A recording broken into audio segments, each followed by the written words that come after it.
Now, invite book.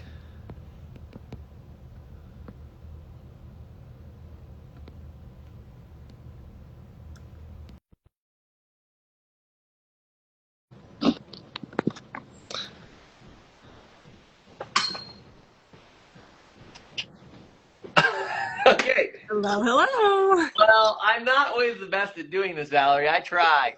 And I was trying to do it with my laptop, and then it has a whole streaming thing that I didn't know how to do. So then I went live on a horizontal instead of a vertical, and I saw that. Here I am. Well, glad to see you here. I'm glad we were able to kind of get this to work for us. Indeed, indeed. I'm glad it works too. Thank you. Awesome. Well, thank you for hopping on here with me, Dr. Fizzlebop or Brock Eastman. So excited to have you as part of this live.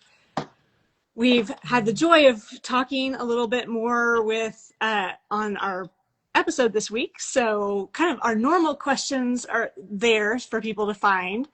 But we're here to talk more about what's coming out here in a couple weeks with Dr. Fizzlebop. Yes. And so we're going to have a chance, hopefully, as people jump on and ask questions. I'll try to, monitor those questions and pop them out to you when I can. But you get the joy of telling us about these new board books from Dr. Fizzlebop. Yes, which I'm very excited about. And yeah, I'm glad you're doing the questions because now I'm really far from my camera and I don't know what to do, Valerie. I'm telling you, I wish I understood technology, but that's okay. We're figuring it out together. Hi, David. How's it going? Nice to see you. Yes, I'm excited to talk about these 4 board books with you. So, really cool. I'm excited. Tell us, what are the scientific topics of these board books? Yeah, well, this is really fun. We've got a book on weather science.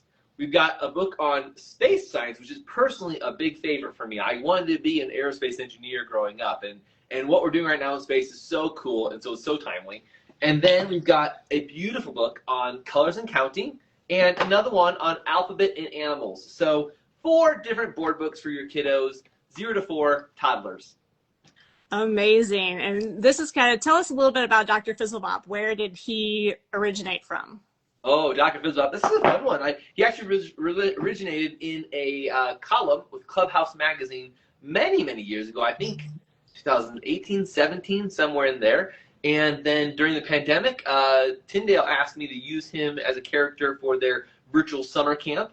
And so for 2 years, we did a virtual summer camp with Dr. Fizzlebop doing science experiments for at home. And from that came Faith in Science with Dr. Fizzlebop, which I see behind you.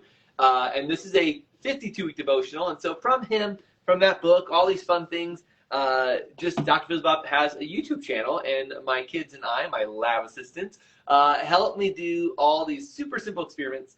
And, you know, as we've gotten feedback from people of all ages doing it, the board books are just a natural next fit to help kids at an early age learn how to connect science concepts that are in the world around them to an amazing creator who made the world for them. So that's the whole hope and goal.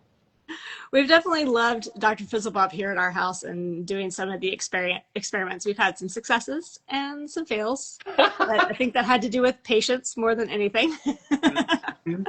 There's some ones on there that are a little, you have to wait for, but it's been a lot of fun to engage kids, not just in the science space, but also just connecting science and faith. You know, the originator of science himself, our creator. And I love how you've done that with Dr. Fizzlebop in all the different areas. But I love that you're bringing it to kids kind of 0 to 4 now and making it very tangible and enjoyable. Now, do these books rhyme, Brock? They don't actually rhyme. We did take a run. You know, as a writer, we took a run at rhyming. And that's rather complex. And as we got into some of the planets and the space science and some of the weather concepts, it became quite challenging to find the right rhymes and still deliver on the science that we wanted to get across to kids, right? So it was a touch and go battle on what we should do. And so ultimately, no, they aren't rhyming books. So I was about to say, you've taken hard topics like science and faith. And I was like, all right, if I can up my game, maybe Valerie, you can help me on the next round. We can up the game a little more, but Woo, We'll we see. did try. Ryan is special. We did try. We did try it first. So that's a good question.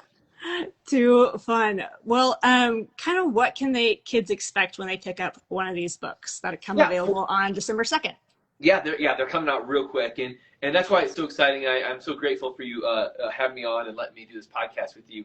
And they are the whole goal of these. What's neat is they are 4 beautiful board books, and they really are a set. You don't have to read them in order, but they have such great concepts. And kids are so unique. What might grab their attention and excite them is different, right? Every kid learns differently. Certain topics they love more. And so I think what I love, I'll give you a little example of one, is that we've got those really basic important things that kids need to learn at an early age. And maybe you've heard of Baby Einstein. My own oldest daughter loved Baby Einstein growing up.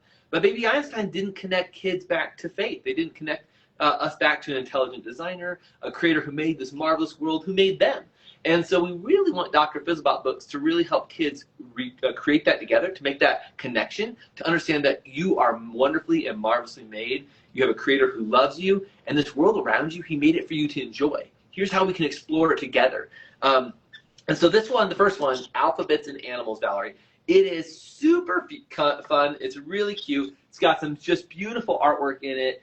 Takes kids through the A's and B's and C's and D's, all the way to Z. I promise you, they're all there, while learning about their favorite animals. And so actually, I'm going to point to one here. My own kids, some of their favorite animals are in here.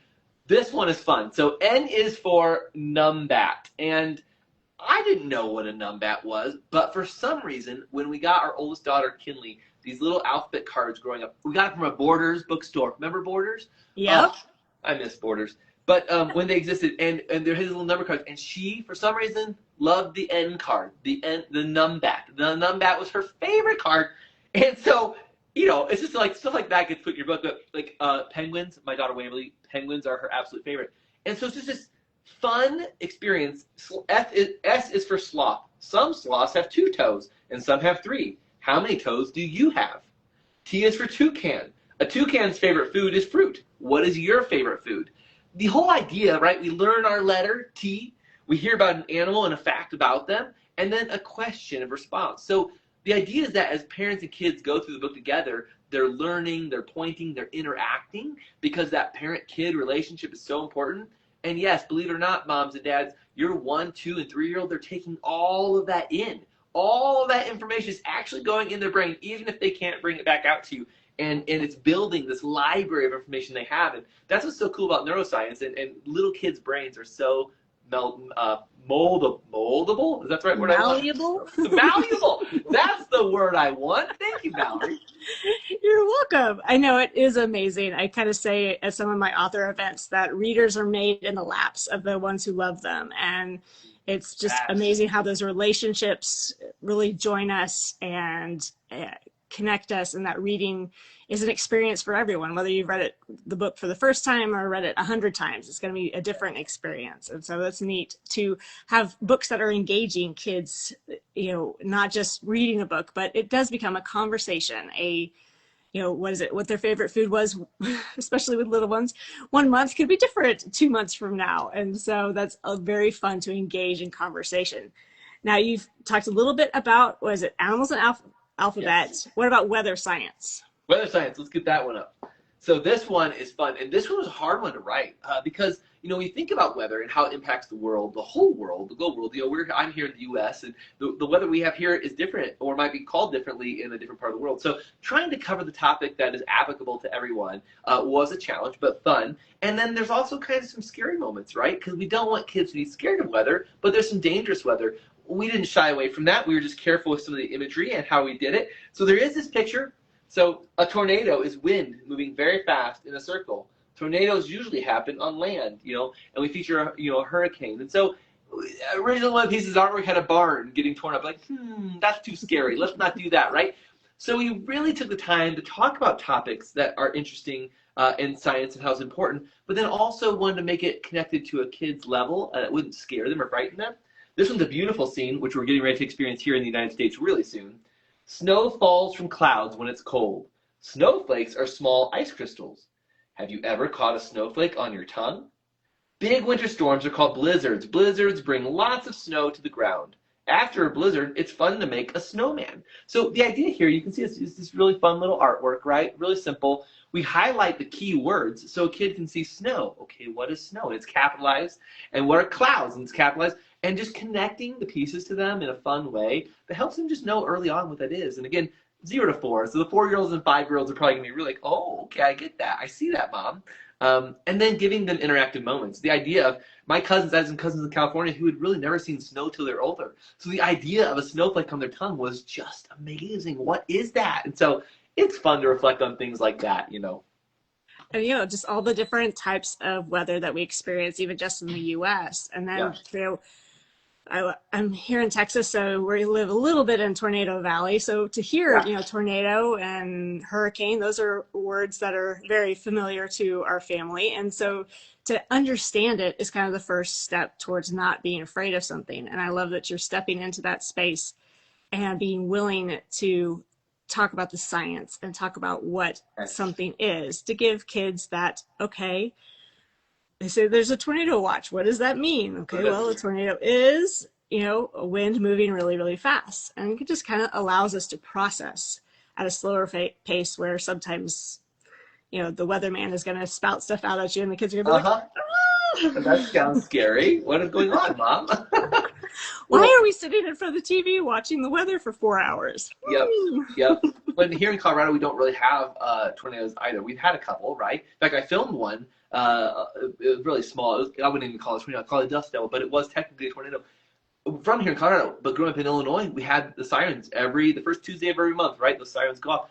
So we were back traveling for summer, and we're in our little cottage, and all of a sudden those alarms go off. And we hadn't warned our kids because we didn't even think twice about it. It sounded like nuclear war because, you know, it's very frightening to them. Ashley and I, once we knew it was Tuesday, we didn't really react, and we realized they were nervous, and we had to explain, oh, that's a warning, so we know what's going on from the weather if there's a real threat. And so, you know, the weather could look scary, but if that siren's not going off, we're not too worried about it, right? So, anyhow, yeah, it's amazing. It's amazing. So. And it's neat what weather can tell us about our world too. Just talking about the ice age, or talking about, you know, just whether it's, you know, a young Earth or what is it? Or just kind of how old the Earth is and how it affects erosion and all these fun things. It just allows kids to ask continuing questions, so that even the 5 and 6-year-old could be like, all right, I want to learn a little bit more about this. And be like, okay, this starts the question for brother or sister, but I can go a little further and jump up to, you know, faith and science with Dr. Fizzlebop and do something a little bit more interactive. And so it's really neat that you guys have done that. Now, you said space science was your favorite. Yes. What was your favorite about this one? Well, this one was fun. Okay, so, and I'm going to tell you this special. I like waving to people. You see me leaning in as I wave to people because it's kind of fun to wave. I don't know what it does, but it's really fun to wave to people. It waves, basically. Oh, nice. Okay, well, I'm waving physically and virtually, apparently. But Valerie, yes, this is the space science one, and I'm really excited about this one. And I'll tell you this. So I mentioned animals earlier, but my daughter Waverly loves penguins. Elsie loves sloths. And so there's a sloth and a penguin that join you on this journey in space suits. And so it's really cute, really fun for kids. But what I loved was, I wrote a devotional a while back called Edge of the Galaxy. There's something about exploring space to me that is so fun. And so here's a picture on Mars, right? There's a little penguin with a kiddo. Dr. Fizzlebop's there. A rover is there. And why it's so interesting to me, because right now, this generation, Gen Alpha, these kids, one of those kids, well, many of those kids actually, will be the first to step foot on Mars and maybe the moon Titan. And these are the kids, this generation are the kids who are going to go explore space.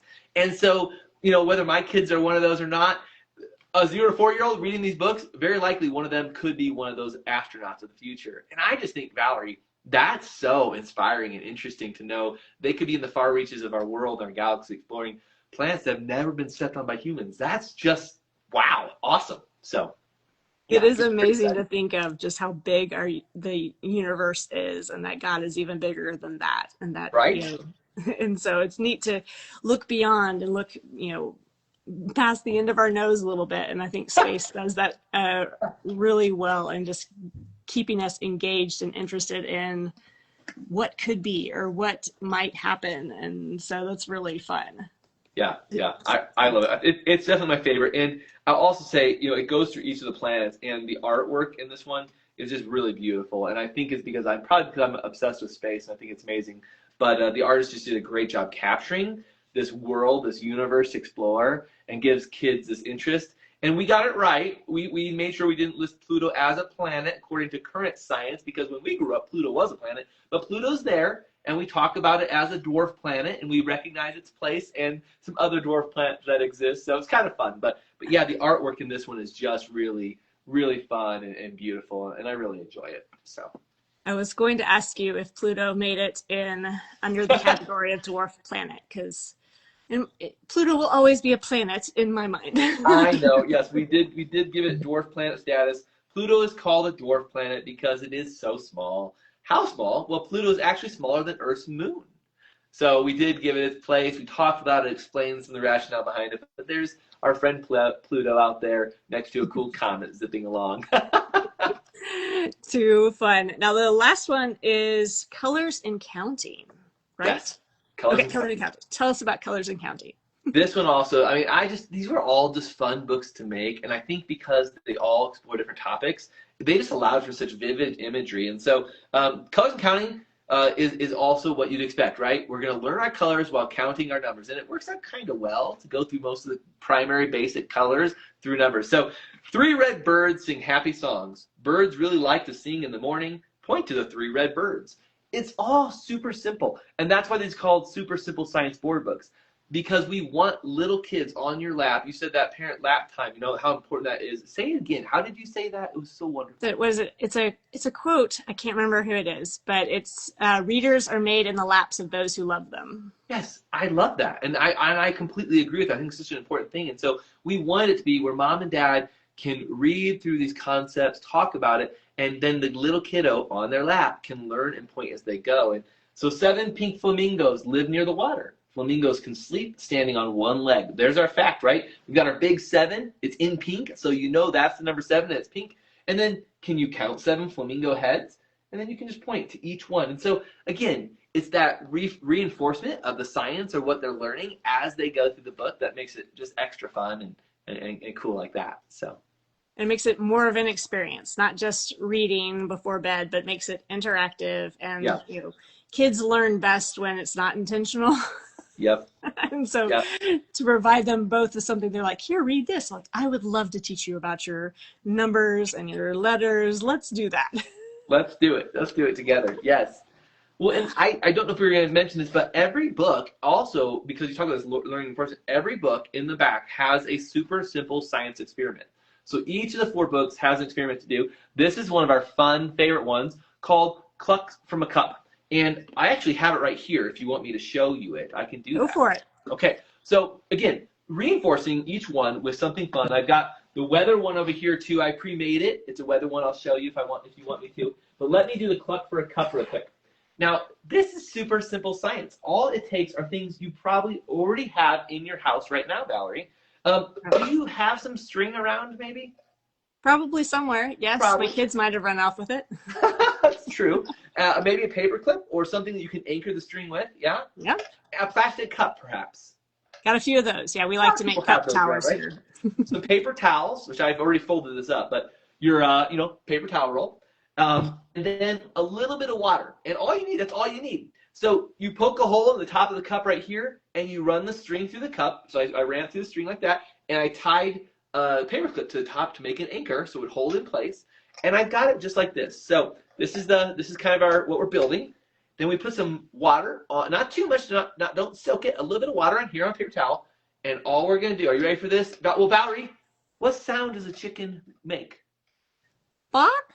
Oh, there we go. Okay, see, I just want to make sure you make the sound. That's more fun, right? If you're on right now, go ahead and make your clucking sound, even though we can't hear you. But listen closely to see if you can hear the sound, the chicken sound from a cup.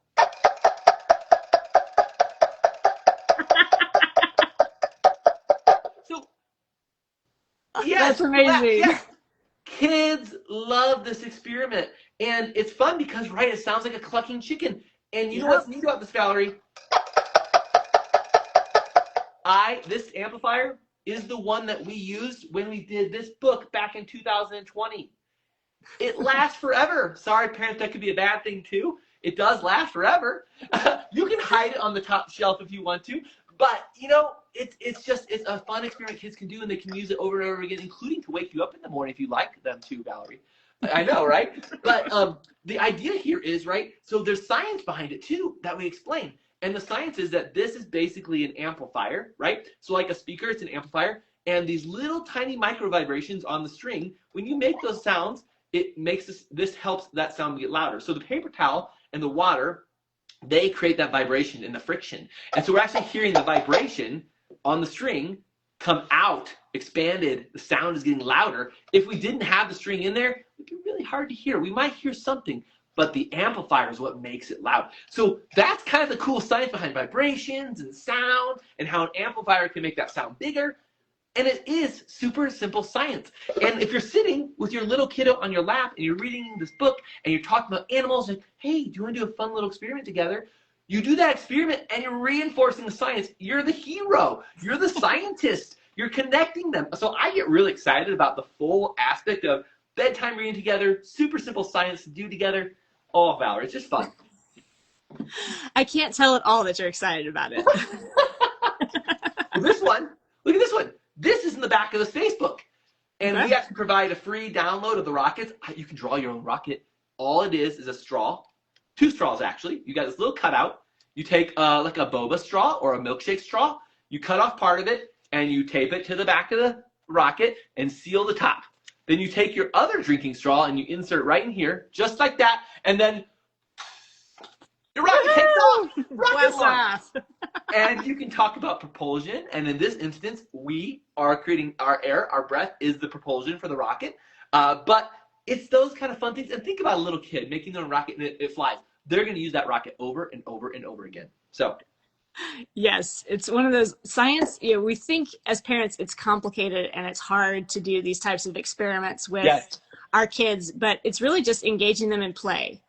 It's just, it's playing with straws, playing with paper, playing with cups and strings. And I remember my youngest, his favorite memory is making volcanoes in our sandbox, just with a little bit of, you know, vinegar and baking soda. And he's like, Mom, can we make volcanoes? I'm like, I've got yes. posters right here, Valerie. Yep.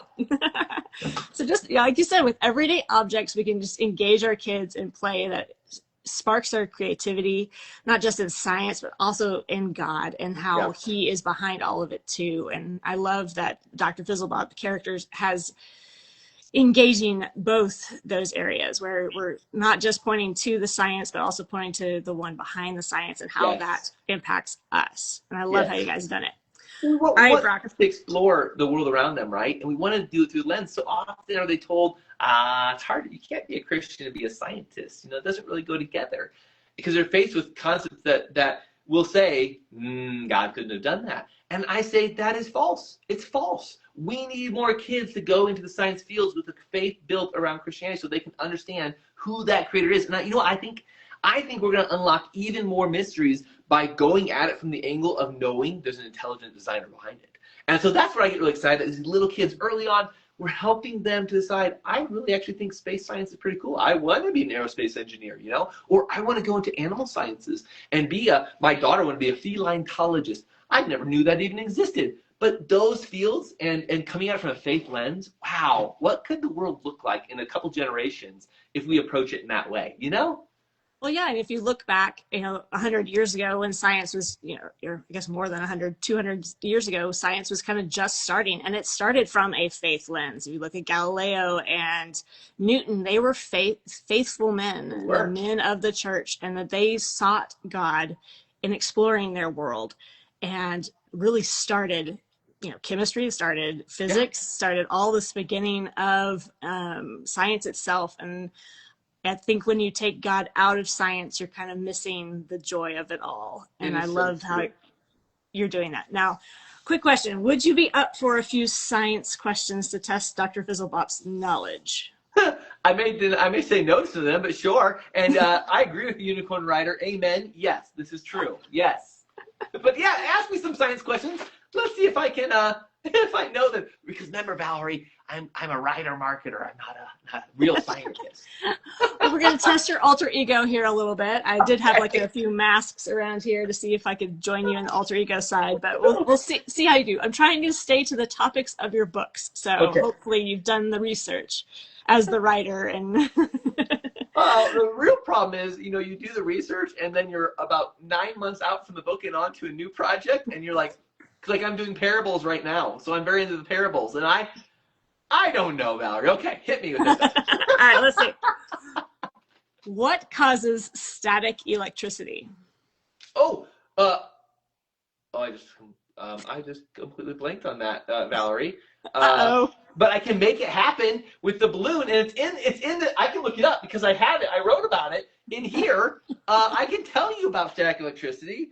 Got to find it first. We did this one with a balloon, but yes, you should ask me the next question while I look this one up because it's in here. Okay, why does it rain? We'll try to go take it down to a little easier. Why does it rain? Oh, that one. I can show you that principle because guess what? We taught. See there. Thank you. This is the one. Hey, Mike Thomas. Nice to see you. See, friction. Yes, friction. So when you rub the balloon on, see, the unicorn rider is already helping me out. When you rub the balloon on it, you create friction. But there's something else to it, and I gotta look that up and see if I can remember what the part is behind it. But rain. Why does it rain? So in the back of one of these books, there is actually it's a weather one. Of course, it's the weather one, Valerie. The weather one has this experiment, and it's super simple. It's also a STEAM project because it has some art to it, right? So I already did the artwork, and I've got a cloud here, rain, some water, and the sun. And all you need for this cool, fun experiment for your kiddos, super simple, like we like to say it, is some water. And I added some blue food coloring because guess what? Our water here is not this blue, which is a good thing because I'd probably be blue if I drank all that blue water. And all you do is put the water in here. You seal up the bag. Here we go. Oops. We go like this. Whee! Okay.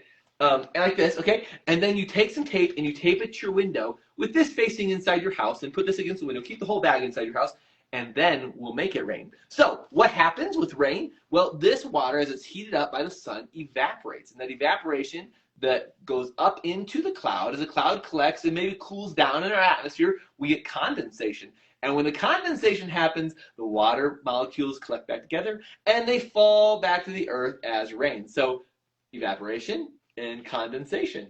Did I get it right, Valerie? You did. You got the water cycle down. Good job. So that one's actually in there. See, when I've just recently done it, I've got the memory in my head. But this mind with 4 children and all the things going on is getting a little bit rusty on some of their facts. If I didn't have the answers on a piece of paper, I probably wouldn't know either. So I'm sorry. I jumped in here and I didn't prepare you for this. Well, you're testing my knowledge live, which is nothing worse than being on a live reality show and then you ask questions. I'm sorry. All right. Well, why do some animals have camouflage? Ooh. Well, I mean, the basic simple answer is so they can do 2 things, right? Blend into their environment so they can hide from predators, which is such an important thing.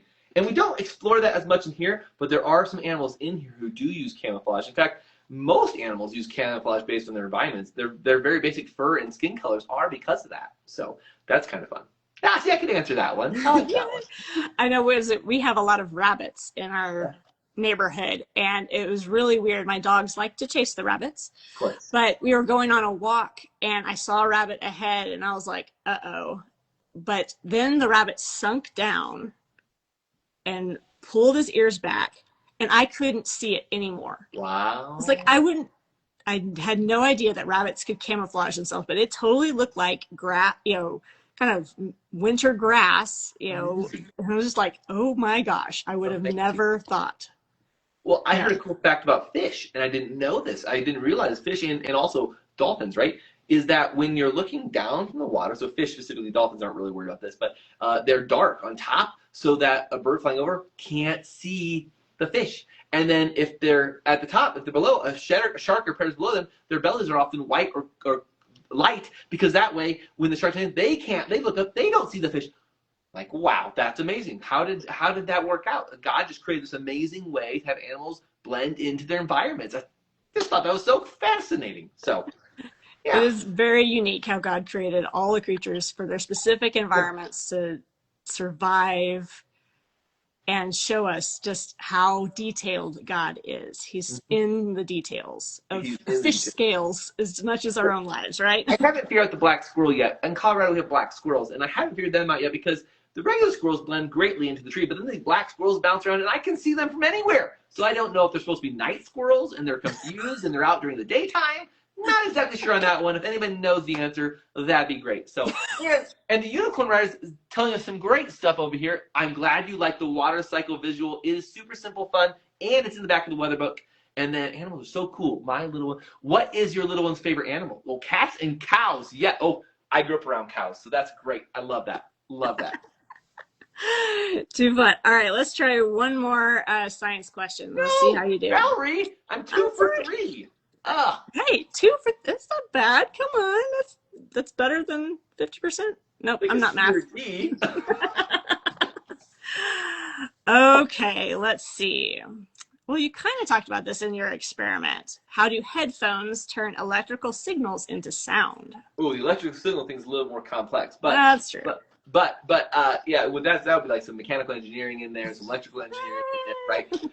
But I mean, in the end, they still create a mechanical vibration in the element in your ear to create an amp, and then use it as an amplifier. So it is that mechanical vibration that makes something move back and forth. That then, because it's so small in your ear, it's not really much of an amplifier.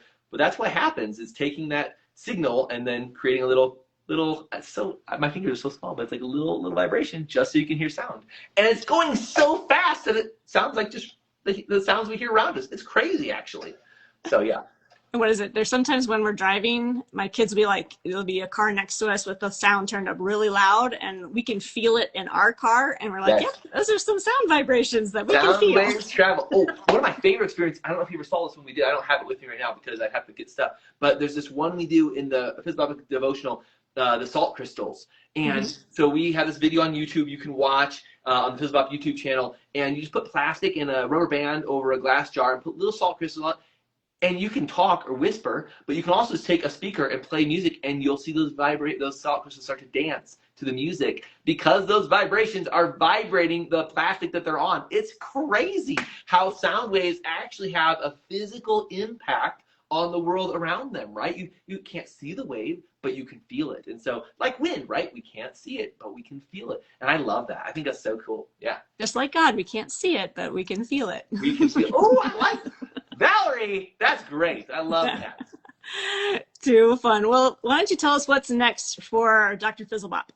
Well, I wouldn't be bad if I didn't ask you, those who are watching this, please go out and pre-order these or get them for Christmas for either your own kids or someone you love. These are going to be great for in the tree. And here's the deal, guys. We thought these would come out in January. They are now coming out before Christmas. Do you know what that does in a marketing world? It gets very complex very quick to try to, I wasn't thinking anything about selling these books until January, and now we're doing a marketing Christmas plan. Wow. So I am honored and blessed to have that happen, and I hope that you will have the ability to put these under your tree, donate them to your library, give them to someone you love, a little baby in your life. They make great birth or baby gifts and birthday gifts and Christmas gifts and stocking stuffers right there in the stocking. But these 4 are coming out, okay? So they're coming out December 2nd. We hope there'll be some more. There's actually a Fizzlebop 2 devotional in the works. It's all turned in, and it comes out, we got to wait a little while on this one, 2027. but we're going to start filming the videos for those now and do the experience. So Fizzlebop 2 will come out. And Valerie, you asked a question that has a lot of answers. I am in the midst of, with a co-author named Sean Stevenson, we have written 2 of 4 of a series called Parable Port. And I mentioned it earlier, Parables is what I'm working on. And so those 2 books come out in 2026, March and May or June. And the second 2 come out in 2027, and they are middle grade readers. They are really funny. I think they're really funny. So I've really enjoyed them, exploring them. Yeah, you've read one, right? Did you get to read that? Yes. I've read one. Yes, and so exploring the parables through a fun lens, this fun community called Parable Port. So shout out to my author, my co-author, Sean Stephen, who didn't tune in to watch me, Sean. So when you watch this later, I'm calling you out, buddy. So anyhow, and then to leave him a review. Have to leave him a bad review. Yeah, that's right. Well, no, because that'll hurt me too. Unfollow his channel, Valerie. Unfollow his channel. But then last but not least, I've got a devotional called Would You Rather, written with my friend Marianne Herring. And if you've ever read the Imagination Station series, which is like 40-some books, Imagination Station series, Marianne Herring is the author around those books. Over 1 million books sold. So cool. And this is our first project together. I did write book 5 with her in the Imagination Station many years ago. But this is our first co-author project again recently, and it's going to be so fun.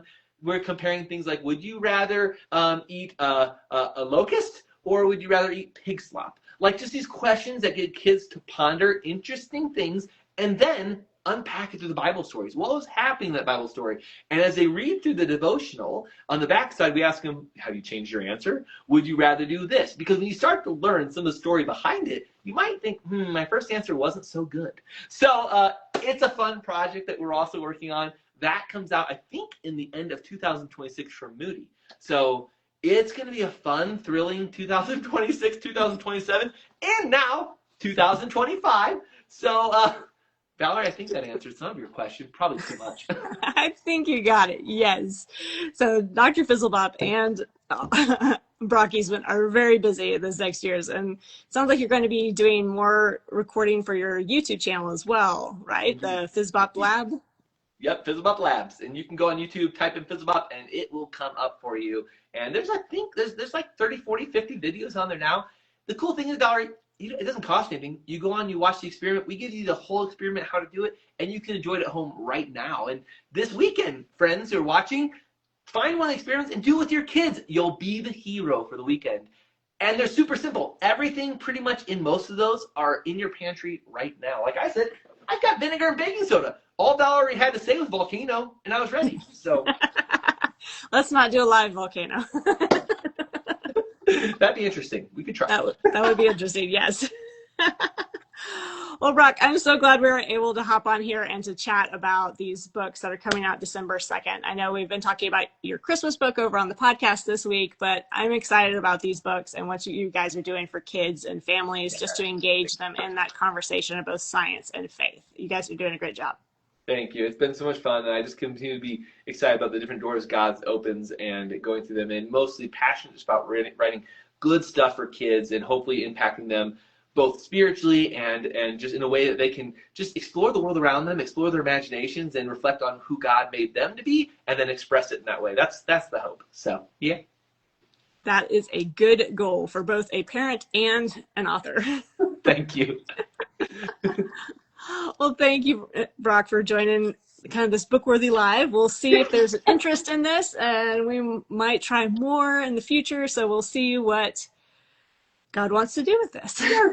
Thank you, Valerie. Thank you so much. It's been a lot of fun. Appreciate it. It's been a fun. Have a good one. All right. Thank you. Bye. Bye.